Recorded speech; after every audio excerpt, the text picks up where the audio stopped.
ఎన్విరాన్మెంట్‌లో lesson చూద్దాం. అదేంటంటే bio, geo, chemical cycles. Bio, geo, chemical cycles అంటే ఏంటి? బయో లైఫ్‌కి సంబంధించింది. జియో ఎర్త్‌కి సంబంధించింది. కెమికల్ డిఫరెంట్ కెమికల్స్‌కి సంబంధించింది. సో, ఇవన్నీ ఒక సైక్లిక్ ప్రాసెస్‌లో జరుగుతా ఉంటాయి. అంటే సపోజ్ వాన పడిందనుకో, అవన్నీ నీళ్ళవ్వడం, నీళ్ళు మళ్ళీ భూమిలోకెళ్ళిపోవడం, లేదా సముద్రాల్లోకెళ్ళిపోవడం, సముద్రం మళ్ళీ ఆవిరవ్వడం, మళ్ళీ ఎవాపరేషన్స్ ఫార్మ్ అవ్వడం, మళ్ళీ కండెన్సేషన్ అలా ఒక సైక్లిక్ ప్రాసెస్. ఇది మొత్తం సైక్లిక్ ప్రాసెస్‌లా జరుగుతుంటాయి. వాటిని మనం సైకిల్స్ అంటాం. సైకిల్స్ అంటే ఏంటి? రిపీటెడ్ ప్యాటర్న్ కంటిన్యూయస్‌గా జరగడాన్ని ఒక సైకిల్ అంటాం. లేదా ఒక సిస్టమాటిక్ ప్యాటర్న్ కంటిన్యూయస్‌గా జరగటం దాన్నే మనం సైకిల్ అంటాం. సో, అలా కొన్ని సైకిల్స్ ఉన్నాయంట చూద్దాం. ఫస్ట్‌ది carbon cycle. Carbon cycle. It is a biogeochemical process where carbon is exchanged among biosphere, geosphere, hydrosphere and pedosphere. అంటే ఈ కార్బన్ సైకిల్ అనేది ఒక బయోజియోకెమికల్ ప్రాసెస్ అంట. ఇందులో ఏమవుతుందంటే కార్బన్ అనేది బయోస్పియర్ నుంచి జియోస్పియర్‌కి, జియోస్పియర్ నుంచి హైడ్రోస్పియర్‌కి, లేదా అట్మాస్ఫియర్‌కి, లేదా పెడోస్పియర్‌కి మధ్య ఎక్స్‌చేంజ్ అవుతుందంట. సో, అంటే హైడ్రోస్పియర్ నుంచి బయోస్పియర్‌కి ఎక్స్‌చేంజ్ అవ్వచ్చు. జియోస్పియర్ నుంచి అట్మాస్ఫియర్‌కి ఎక్స్‌చేంజ్ అవ్వచ్చు. సో, అలా ఎక్స్‌చేంజ్ అవుతుందంట. అంటే ఒక సిస్టమాటిక్ వేలో సైకిల్‌గా తిరుగుతా ఉంది. అంటే ఎక్కడి నుంచి ఎక్కడికెళ్తుంది, ఎక్కడి నుంచి ఎక్కడికెళ్తుంది ఇలా తిరుగుతా ఉందంట. సో, నెక్స్ట్ చూద్దాం. అది ఎలా స్టార్ట్ అయితుంది. The green plants absorb the carbon dioxide for photosynthesis and storing carbon. అంటే మనకు ఫోటోసింథసిస్ జరిగినప్పుడు మనకు తెలుసు లైట్ అనేది లీఫ్ మీద పడినప్పుడు ఏమైద్ది? సో, ఈ ఫోటోసింథసిస్ జరిగేటప్పుడు మనకు కార్బన్ డయాక్సైడ్ చాలా అవసరం. సో, ఇక్కడ స్టార్ట్ అయ్యిద్ది. అక్కడ స్టార్ట్ అయినప్పుడు ఏమైద్ది? కార్బన్ డయాక్సైడ్‌ని మొక్కలు తీసుకుంటాయి. కార్బన్ డయాక్సైడ్‌ని మొక్కలు తీసుకుంటున్నాయి. మొక్కలు తీసుకుంటుంటే అప్పుడేమవుతుంది? ఒకవేళ ప్లాంట్స్ చనిపోతాయి. ప్లాంట్స్ చనిపోయినప్పుడు అదేమవుతాయి? ఫాసిల్ ఫ్యూయల్స్ ఫార్మ్ చేస్తాయి. ఫాసిల్ ఫ్యూయల్స్ అంటే భూమి లోపలికి చనిపోయినప్పుడు ఇవి మొత్తం కరిగిపోయి భూమి లోపల ఒక లేయర్‌లా ఫార్మ్ చేస్తాయి. ఒక లేయర్ లాగా. ఎగ్జాంపుల్ ఏంటివి? ఫాసిల్ ఫ్యూయల్స్‌కి కోలు, పెట్రోలియము, నేచురల్ గ్యాస్. కోల్ అంటే బొగ్గు, పెట్రోలియం అంటే తెలుసు, గ్యాస్ అంటే తెలుసు. సో, ఆ మూడిటిని మనం ఫాసిల్ ఫ్యూయల్స్ అంటాం. ఎప్పుడైతే ప్లాంట్స్ అనేవి చనిపోతాయో అవి ఇలా ఫార్మ్ చేస్తాయి. అంటే ఏమైంది? చెట్టు లోపల కార్బన్ డయాక్సైడ్ ఉంటది. కార్బన్ డయాక్సైడ్ ఇప్పుడు ఎక్కడికెళ్ళింది? భూమి లోపలికెళ్ళిపోయింది. దాని తర్వాత ఏమైంది? The animal obtained the carbon by consuming the plants and release back through respiration and decomposition. ఒకవేళ చెట్లు పైనున్నాయి. చెట్లు మొలిచే ఉన్నాయి. వాటిని ఏం తింటాయి? జంతువులు తింటాయి. Animals obtain carbon. అప్పుడేమైద్ది? వాటి లోపలికి కార్బన్ వస్తది. By consuming plants and release it back through respiration. అవి తింటాయి. లేదా మనం పీలుస్తాం కదా! అప్పుడు మళ్ళీ అవి రెస్పిరేషన్ ప్రాసెస్ ద్వారా కార్బన్‌ని బయటకు వదిలేస్తాయి. లేదా అవి చనిపోయినప్పుడు డికంపోజిషన్ అయిపోవడం ద్వారా కార్బన్ డయాక్సైడ్ బయటకొచ్చేస్తది. డికంపోజిషన్ అంటే కుళ్ళిపోయి భూమిలో కలిసిపోవడం. డికంపోజిషన్ అంటే కుళ్ళిపోవడం.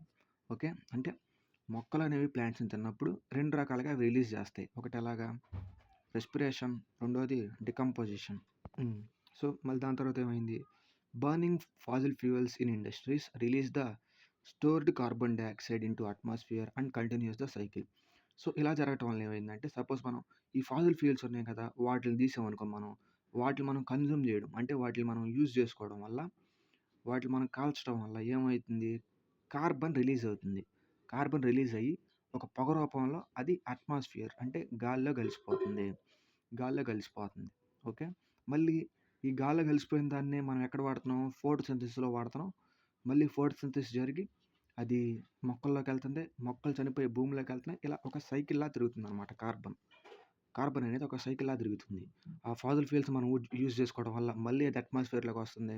ఆ అట్మాస్ఫియర్‌లో గుండా మళ్ళీ ఫోటోసింథసిస్ ద్వారా చెట్లలోకి వస్తుంది. చెట్లు ఇవి తింటున్నాయి. అవి ఫాసిల్ ఫ్యూయల్స్ అయిపోతున్నాయి. ఫాసిల్ ఫ్యూయల్స్ మనం యూజ్ చేసుకుంటున్నాం. కాబట్టి ఇలా ఒక కార్బన్ సైకిల్ అనేది రిపీటెడ్‌గా జరుగుతుంది. ఇది కార్బన్ సైకిల్ గురించి. Next water cycle. ఇది చూద్దాం. వాటర్ సైకిల్ అంటే ఏంటి? దీన్ని మనం ఏమంటామంటే హైడ్రోలాజికల్ సైకిల్ కూడా అంటాం. ఎందుకు? హైడ్రో అంటే water. It is also a biogeochemical process. ఇది కూడా ఒక బయోజియోకెమికల్ ప్రాసెస్ అంట. Where water moves continuously through atmosphere, land and oceans. అంటే ఇక్కడ ఏమవుతుందంటే వాటర్ అనేది అట్మాస్ఫియర్ నుండి ల్యాండ్‌కి, ల్యాండ్ నుంచి ఓషన్‌కి. హ్మ్. అట్మాస్ఫియర్ గుండా ల్యాండ్‌కి, ల్యాండ్ గుండా ఓషన్‌కి, ఓషన్ గుండా మళ్ళీ అట్మాస్ఫియర్‌కి ఒక సైకిల్‌లా తిరుగుతుందంట. సో, అది ఎలానో చూద్దాం. Water evaporate from the surfaces. అంటే సపోజ్ ఒక సీ ఉంది. అక్కడ ఎండ ఎక్కువ ఉండడం వల్ల ఎవాపరేట్ అయింది. And water evaporate from the surfaces forms the clouds. అలా ఎవాపరేట్ అయిన వాటర్ క్లౌడ్స్‌ని ఫార్మ్ చేస్తదంట.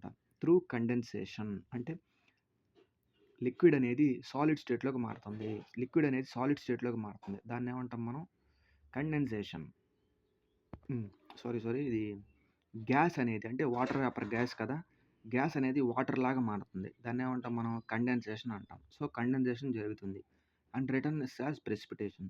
ఇలా గడ్డగట్టిన ఇలా ఫార్మ్ అయిన మేఘం ఏమవుతుంది? మళ్ళీ భూమి మీదకి కురుస్తుంది. భూమి మీదకి కురుస్తుంది. దీన్నేమంటాం? ప్రెసిపిటేషన్ అంటాం. So, some of it infiltrates the ground to recharge the aquifers while the rest run off into water bodies. అంటే ఇలా పడిన వర్షం ఏమైద్ది అంటే ఇలా పడిన వర్షం యాక్విఫైయర్స్ అంటే బావుల్లోకి, వీటిల్లోకి, డ్యామ్స్‌లోకి వెళ్తా ఉంటది. బావుల్లోకి వెళ్తా ఉంటది. మిగిలింది మిగిలింది rest run off into water bodies. అంటే మిగిలింది ఇంకా కాలువల్లోకి గానీ, లేక్స్‌లోకి గానీ, ఓషన్స్‌లో గానీ ఎళ్ళిపోతా ఉంటది. సో, ఇది ఆ పాయింట్ అర్థం. Next plants also release water through transpiration. అంటే ప్లాంట్స్ కూడా ట్రాన్స్పిరేషన్ జరుగుతాయి. అంటే ఏంటిది? ట్రాన్స్పిరేషన్ ఎక్కడ? స్టొమాటోలో గాడ్ సెల్స్ ఉంటాయి. గాడ్ సెల్స్ అలా గాడ్ సెల్స్‌ని మనం ఇలా ఎక్స్టెండ్ చేసినప్పుడు స్టొమాటో ఓపెన్ అయ్యి వాటర్ డ్రాప్స్ ఎవాపరేట్ అవుతా ఉంటాయి. దాన్నే మనం ట్రాన్స్పిరేషన్ అంటాం. ఓకే. సూర్యుడు ఉన్నప్పుడు జరిగేది ఇది. పగలు ప్రాసెస్ ఇది. అంటే డే టైమ్ ప్రాసెస్‌లో వాటర్ లాస్ చేసుకోవడానికి. హ్మ్. సో, ప్లాంట్స్ కూడా రిలీజ్ చేస్తాయి ట్రాన్స్పిరేషన్ ప్రాసెస్ ద్వారా అని మనకు తెలుసు. Next this cycle ensures the distribution and renewal of fresh water across ecosystem. So, ఈ సైకిల్ వల్ల ఏమవుతుందంటే ఫ్రెష్ వాటర్ రిలీజ్ అయిద్ది. ఎప్పుడు చూడు ఫ్రెష్ వాటరే రిలీజ్ అయిద్ది. ఎగ్జాంపుల్ సాల్ట్ సీ దగ్గర మనం తీసుకున్నాం. సముద్రం ఎవాపరేట్ అయినప్పుడు అదేం వాటరు? ఫ్రెష్ వాటర్ ఎవాపరేట్ అయిద్ది. ఎందుకు? సాల్ట్ ఎవాపరేట్ అవ్వదు. సో, సాల్ట్ వాటర్ ఎవాపరేట్ అవ్వవు. ఫ్రెష్ వాటర్ ఎవాపరేట్ అయ్యేవి క్లౌడ్స్‌గా ఫార్మ్ అవుతాయి. అవే ప్రెసిపిటేషన్ జరుగుతాయి. అంటే మనకి మేఘాల నుంచి కింద పడే వాటర్ ఏంటది? Fresh water. Okay. Fresh water. ఇక్కడి నుంచి ఇక్కడ సముద్రంలో కలిసేస్తాయి. సముద్రంలో కలిసేసినప్పుడు అప్పుడు ఏం వాటర్‌లా అవుతాయి అవి? సాల్ట్ వాటర్‌లాగా అవుతాయి. మళ్ళీ ఎవాపరేట్ అయినప్పుడు మళ్ళీ కన్ఫర్మ్‌గా ఎవాపరేట్ అయినప్పుడు అవి ఫ్రెష్ వాటర్‌గానే ఎవాపరేట్ అయిపోతాయి. సో, ఇది వాటర్ సైకిల్. ఇలా కంటిన్యూయస్‌గా సైకిల్ జరుగుతా ఉంటది. అంటే ఎవాపరేట్ అవ్వడం, కండెన్స్ అవ్వడం, వాటర్ పడడం, మళ్ళీ సముద్రంలో కలవడం, మళ్ళీ ఎవాపరేట్ అవ్వడం, మళ్ళీ కండెన్స్ అవ్వడం, మళ్ళీ అది వానలా పడిపోవడం, మళ్ళీ సముద్రంలో కలిసిపోవడం. ఇదొక సైకిల్ లాగా తిరుగుతుంది కాబట్టి ఇది water cycle. Next nitrogen cycle. Nitrogen cycle చూద్దాం. Next it involves the transformation of movement of nitrogen among the atmosphere, soil and living organisms. ఇదేందంటే ఇప్పుడు నైట్రోజన్ అనేది అట్మాస్ఫియర్ గుండా, సాయిల్ గుండా, లివింగ్ ఆర్గానిజమ్స్ గుండా ఎలా మూవ్ అవుతుంది? ఎలా సైక్లిక్ ఫార్మ్‌లా మూవ్ అవుతుంది? అని చెప్పేదే ఈ nitrogen cycle. Atmospheric nitrogen is fixed by lightning or nitrogen fixing bacteria in usable forms like ammonia and nitrates. ఆకాశంలో ఉన్న నైట్రోజన్. ఓకే. ఆకాశంలో ఉన్న నైట్రోజన్‌ని అంటే మొక్కలు ఎక్కువ బతకాలంటే నైట్రోజన్ బాగా అవసరం. ఆకాశంలో ఉన్న నైట్రోజన్ని లైట్నింగ్ అంటే మెరుపుల ద్వారా నైట్రోజన్ ఫిక్స్ అయ్యిద్ది. ఫిక్స్ అయ్యేది ఏంటంటే ట్రాప్ అవ్వడం. ఓకే. లేదా మనం గానీ ప్లాంట్స్‌కి ఇచ్చామనుకో, ప్లాంట్స్ రిసీవ్ చేసుకుంటాయి. ఎలా? మొక్కలు బతకడానికి నైట్రోజనే చాలా అవసరం. ఆ నైట్రోజన్‌ని ఎలా చాలా ఫార్మ్స్‌లో ఉన్నాయి. ఎలా? అది అమ్మోనియాగా రిలీజ్ చేయొచ్చు, నైట్రేట్స్‌గా రిలీజ్ చేయొచ్చు. నైట్రోజన్‌ని అమ్మోనియా రిలీజ్ చేయొచ్చు, లేదా నైట్రేట్స్‌లాగా రిలీజ్ చేయొచ్చు. సాయిల్ మీద పడినప్పుడు సాయిల్ లోపలికెళ్ళిపోతాయి. అది ఈ పాయింట్. సాయిల్ మీద పడినప్పుడు సాయిల్ లోపలికెళ్ళిపోతాయి. Next plant absorbs these compounds. అంటే భూమి మీద పడిన ఈ కాంపౌండ్స్‌ని అంటే అమ్మోనియా లేదా నైట్రేట్స్‌ని ఇవి ప్లాంట్స్ అనేది అబ్జార్బ్ చేసుకుంటాయి. దాని తర్వాత ఏమవుతుంది? Which are passed through the food chain. Okay. అంటే ఫుడ్ చైన్ ద్వారా సపోజ్ ఏదైనా నైట్రోజన్ కలిగి ఉన్న ఆర్గానిజం చనిపోయింది. అది సాయిల్ మీద ఉంది. అది డికంపోజిషన్ అయిపోయి భూమిలో కలిసిపోయింది. దాన్ని ఈ ప్లాంట్స్ అనేవి అబ్జార్బ్ చేసుకుంటాయి. అబ్జార్బ్ చేసుకొని ఏం చేస్తాయంటే నైట్రోజన్ని ఫిక్స్ చేస్తాయి. నైట్రోజన్ని వాటి వేర్లలో అంటే రూట్స్‌లో ఫిక్స్ చేస్తాయి. అలా రూట్స్‌లో ఫిక్స్ చేసి ఆటిల్ని ఏమంటామంటే లెగ్యూమినస్ ప్లాంట్స్ అంటాం. లెగ్యూమినస్ ప్లాంట్స్ అంటాం వాటిని. ఓకే. అలా ఫిక్స్ చేస్తాయి. దాని తర్వాత decomposition and excretion returns nitrogen to the soil. అంటే ఏవైతే చనిపోయిన ఆర్గానిజమ్స్‌లో నైట్రోజన్ ఉంటుందో అవి భూమి మీద చనిపోతాయి. చనిపోయినప్పుడు ఏమైద్ది? నైట్రోజన్ అవి కుళ్ళిపోయి నైట్రోజన్‌ని భూమిలోకి రిలీజ్ చేస్తాయి. అది ఒక పద్ధతి అయితే. రెండోది ఎక్స్‌క్రీషన్ ఏవైతే నైట్రోజన్ ఎక్స్‌క్రీట్ చేస్తాయో అవి భూమి మీద ఎక్స్‌క్రీట్ చేస్తాయి. దానివల్ల నైట్రోజన్ అనేది సాయిల్‌కి వెళ్తది. మళ్ళీ while denitrifying bacteria release the natural nitrogen gas. అంటే బ్యాక్టీరియా అనేది డీనైట్రిఫై చేయడం వల్ల, అంటే డీనైట్రిఫైడ్ అంటే డి అంటే రిమూవల్, నైట్రోజన్ని తీసేయడం వల్ల ఏదైనా ఒక బ్యాక్టీరియా నైట్రోజన్ని రిమూవ్ చేసేయడం వల్ల ఆ ప్రాసెస్లో నుంచి అప్పుడేమవుతుంది? నైట్రోజన్ గ్యాస్ రిలీజ్ అవుతుంది. అంటే బయటకు వచ్చేస్తుంది. Back to the atmosphere completing the cycle. అంటే సపోజ్ ఒక నైట్రోజన్ గ్యాస్ ఒక చోట రిలీజ్ అయింది. అంటే అది అట్మాస్ఫియర్లో నైట్రోజన్ గ్యాస్ ఉంది. దాన్ని ఏం చేసాం? లైట్నింగ్ ద్వారా దాన్ని సెపరేట్ చేసామనుకో, లేదా అది ప్లాంట్స్‌కి వెళ్తది. ప్లాంట్స్‌కి వెళ్ళినప్పుడు ప్లాంట్స్ ఏం చేస్తాయి? ప్లాంట్స్‌ని ఆర్గానిజమ్స్ తింటాయి. ఆర్గానిజమ్స్ తినటం వల్ల దాన్ని ఎక్స్‌క్రీట్ చేసేస్తాయి. ఎక్స్‌క్రీట్ చేయడం వల్ల ఇది ఎక్కడ ఉండిద్ది? సాయిల్‌లో ఉండిద్ది. సాయిల్‌లో ఉన్నది ప్లాంట్స్ అబ్జర్వ్ చేసుకుంటాయి. అలా అబ్జర్వ్ చేసుకునే ప్లాంట్స్‌ని ఏమంటామని చెప్పుకున్నాం? లెగ్యూమినస్ ప్లాంట్స్ అంటాం. అలా అబ్జర్వ్ చేసుకుంటాయి. అప్పుడేమైద్ది? ఒక బ్యాక్టీరియా దాన్ని డీనైట్రిఫై అంటే అందులో ఉన్న నైట్రోజన్ కంటెంట్‌ని తీసేస్తది. అప్పుడేమైద్ది? నైట్రోజన్ గ్యాస్ రిలీజ్ అయ్యిద్ది. మళ్ళీ అట్మాస్ఫియర్‌లోకి వచ్చేస్తది. ఇది ఒక సైకిల్‌లా తిరుగుతూ ఉంటుంది. దాన్నే మనం నైట్రోజన్ సైకిల్ అంటాం. సో, ఇక్కడ సైకిల్ కంప్లీట్ అయిపోయింది. Next phosphorus cycle. సో, ఈ ఫాస్ఫరస్ సైకిల్ ఏమైందో చూద్దాం.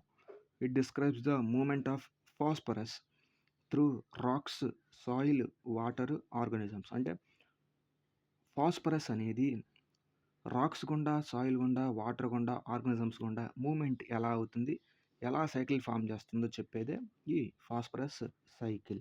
చూద్దాం. Unlike other cycles it does not involve in the atmosphere. అంటే ఇది అట్మాస్ఫియర్‌లో అంటే అన్ని సైకిల్‌లో ఏమవుతుంది? సపోజ్ వాటర్ సైకిల్‌లో తీసుకున్నాం అనుకో, వాటర్ ఎవాపరేట్ అయ్యి అట్మాస్ఫియర్‌లోకి వెళ్తుంది. లేదా నైట్రోజన్ తీసుకున్నాం. నైట్రోజన్ కన్ఫర్మ్‌గా అట్మాస్ఫియర్ నుండే రిలీజ్ అవుతుంది. అలా అన్ని సైకిల్స్ అట్మాస్ఫియర్‌తో రిలేట్ అవుతున్నాయి. కానీ ఫాస్ఫరస్ సైకిల్ అనేది అట్మాస్ఫియర్‌తో సంబంధం ఉండదు. మరి ఎలా రిలీజ్ అయ్యిద్ది? అంటే phosphorus is released from rocks. అంటే ఇది రాక్స్ గుండా రిలీజ్ అయ్యిద్దంట. రాక్స్ వల్ల రిలీజ్ అయ్యిద్ది. రాక్స్ నుండి. ఎలా? By weathering. వెదరింగ్ అంటే ఏంటది? ఏదైనా ఒక రాక్ ఉందనుకో, వాటిలికి న్యాచురల్ ఫినామినాస్ లైక్ సునామీస్ గానీ, ఏదైనా ఎక్స్టర్నల్‌గా ఫోర్స్ అప్లై చేసామనుకో, రాక్ పగిలినప్పుడు గ్యాస్ రిలీజ్ అయ్యిద్ది. దాన్ని మనం వెదరింగ్ అంటాం. అంటే ఏదన్నా అలొచ్చినప్పుడు కొట్టడం గానీ, న్యాచురల్ ఫినామినాస్‌ని రాక్స్‌ని డ్యామేజ్ చేసినప్పుడు ఈ వచ్చే యాక్షన్‌ని మనం వెదరింగ్ అంటాం. సో, రాక్స్‌కి వెదరింగ్ అవ్వడం వల్ల ఈ ఫాస్ఫరస్ గ్యాస్ అనేది రిలీజ్ అయ్యిద్ది. అలా రిలీజ్ అయిన గ్యాస్‌ని ప్లాంట్స్ తీసుకుంటాయంట. Next animals obtain by eating the plants. మరి అది యానిమల్స్‌లోకి ఎలా వస్తదంటే, యానిమల్స్ ప్లాంట్స్‌ని తింటాయి. ప్లాంట్స్‌ని తినడం వల్ల ఏమవుతుందంటే, ఫాస్ఫరస్ యానిమల్స్ లోపలికి వస్తుంది. తర్వాత when an organism die or excrete waste. ఆ తిన్న ఆర్గానిజం చనిపోవటం లేదా దాన్ని ఎక్స్‌క్రీట్ చేయడం వల్ల phosphorus returns to the soil. Excrete చేయడం వల్ల ఎక్కడికొస్తుంది? మళ్ళీ సాయిల్‌లోకి వచ్చేస్తుంది. And may eventually form sedimentary rock again. అలా దాని లోపలికి వచ్చేయడం వల్ల ఫాస్ఫరస్ మళ్ళీ రాక్‌ని ఫార్మ్ చేసేస్తుంది. ఫస్ట్ ఇక్కడ చూద్దాం. రాక్స్ నుంచి పగిలిపోయింది. రాక్స్ పగిలి ప్లాంట్స్‌కొచ్చింది. ప్లాంట్స్ నుంచి యానిమల్స్‌కొచ్చింది. యానిమల్స్ నుంచి సాయిల్‌కొచ్చింది. మళ్ళీ సాయిల్ నుంచి రాకే ఫార్మ్ చేసింది. ఇలా సైక్లిక్ ప్రాసెస్ అంటే రిపీటెడ్ ప్యాటర్న్‌లో జరగటం వల్ల ఫాస్ఫరస్ అనేది ఎలా మూవ్ అవుతుంది? అది అట్మాస్ఫియర్‌లోకి ఎంటలేదు. అది మనం గుర్తుపెట్టుకోవాలి. సో, మళ్ళీ ఇలా దీన్నే ఫార్మ్ చేస్తుంది. It is essential for DNA, RNA and energy transfer in cells. ఈ ఫాస్ఫరస్ అనేది డీఎన్ఏ తయారు చేయడానికి, ఆర్ఎన్ఏ తయారు చేయడానికి, ఎనర్జీ ట్రాన్స్‌ఫర్‌లో సెల్స్‌లో బాగా ఉపయోగపడుద్దంట. సో, ఇది ఫాస్ఫరస్ సైకిల్. లాస్ట్ సైకిల్ ఇంకిది ఉంది. దాని తర్వాత కన్వెన్షన్స్ అని ఒకటి ఉంటాయి. అవి సింపుల్‌గా చదువుకోవచ్చు. సో, చూద్దాం. సల్ఫర్ సైకిల్ అంటే ఏంటంటే ట్రేసెస్ అంటే ఏంటి? Locate. It traces the movement of sulphur through the atmosphere, lithosphere and biosphere. అంటే ఈ సైకిల్ వల్ల మనం ఏం తెలుసుకోవచ్చు అంటే సల్ఫర్ అనేది అట్మాస్ఫియర్‌కి, లిథోస్ఫియర్‌కి, బయోస్ఫియర్‌కి మధ్య ఎలా మూవ్ అవుతుంది అని తెలుసుకోవచ్చు. దేనివల్ల? సల్ఫర్ సైకిల్ వల్ల. చూద్దాం. Sulphur is released into the air from volcanic eruptions, fossil fuel combustion and decay of organic matter. అసలు ఈ సల్ఫర్ అనేది అట్మాస్ఫియర్‌లోకి ఎలా ఎంటర్ అవుతుందంటే అగ్నిపర్వతాలు పేలినప్పుడు సల్ఫర్ గ్యాస్ రిలీజ్ అయ్యిద్ది.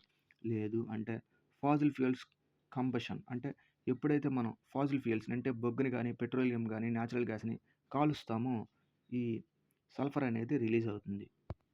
నెక్స్ట్ అంటే డికే ఆఫ్ ఆర్గానిక్ మ్యాటర్ అంటే ఆర్గానిక్ మ్యాటర్ కుళ్ళిపోవడం వల్ల అంటే మానవులు గానీ, జంతువులు గానీ చనిపోయినప్పుడు కుళ్ళిపోవడం వల్ల ఈ సల్ఫర్ గ్యాస్ రిలీజ్ అవుతుంది. అది ఫస్ట్ అట్మాస్ఫియర్‌లోకి రిలీజ్ అవుతుంది. Next it falls back to the earth via rain as sulphuric acid. అంటే ఇలా అట్మాస్ఫియర్‌లో ఉన్నది మళ్ళీ భూమి మీదకి పడిపోతుందంట. ఎలా?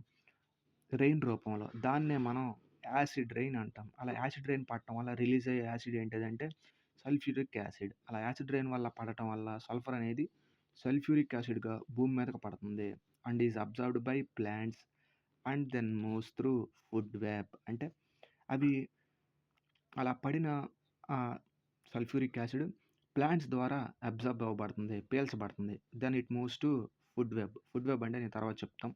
అంటే జంతువుల మధ్యకి అది మళ్ళీ వెళ్తుంది. ప్లాంట్స్ నుంచి జంతువులు వెళ్తుంది. ఎందుకు? ప్లాంట్స్‌ని జంతువులు తింటాయి కాబట్టి. అప్పుడు సల్ఫర్ అనేది జంతువుల్లోకి కూడా వెళ్ళినట్టే కదా! సో, అలా. నెక్స్ట్ దాని తర్వాత ఏమవుతుంది? Decomposition and microbial process returns sulphur to the soil. అంటే ఎప్పుడైతే ఆ ఆర్గానిజమ్స్ అది తిని చనిపోతాయో, చనిపోయినవి ఎక్కడుంటాయి? సాయిల్ దగ్గరే పెట్టేస్తాం. లేదా కాల్ చేస్తాం. కాల్ చేయడం వల్ల మళ్ళీ అవి ఆ సల్ఫర్ అనేది అంటే ఆర్గానిజమ్స్‌లో ఉన్న సల్ఫర్ అనేది సాయిల్స్‌లోకే మళ్ళీ రిటర్న్ వెళ్ళిపోతుంది. అండ్ సాయిల్‌లోకి వెళ్ళిపోవడం వల్ల atmosphere influencing both ecosystem acid rain formation. అలా సాయిల్‌లోకి వెళ్ళిపోవడం, మళ్ళీ సాయిల్ నుంచి అది అట్మాస్ఫియర్‌కి వెళ్ళిపోతుంది. సో, ఇలా జరగటం వల్ల అది ఎకోసిస్టమ్ మీద ప్రభావం చూపుతుంది. యాసిడ్ రెయిన్ క్రియేట్ అవ్వడానికి కారణం చూపుతుంది. ఏంటది? యాసిడ్ రెయిన్ ఏ సైకిల్ వల్ల వస్తుందని అడుగుతాం. Sulphur cycle.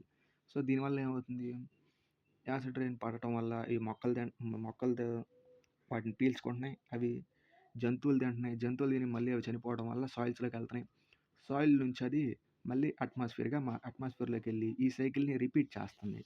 అలా రిపీట్ అవ్వడం వల్ల ఎకోసిస్టమ్ మీద ప్రభావం చూపుతుంది. యాసిడ్ రెయిన్ ఫార్మ్ అవ్వడానికి కారణం అవుతుంది. యాసిడ్ రెయిన్ యొక్క పీహెచ్ ఎంత? 5.6 పీహెచ్. ఓకే. ఇది ఈ లెసను. Okay then. బాయ్.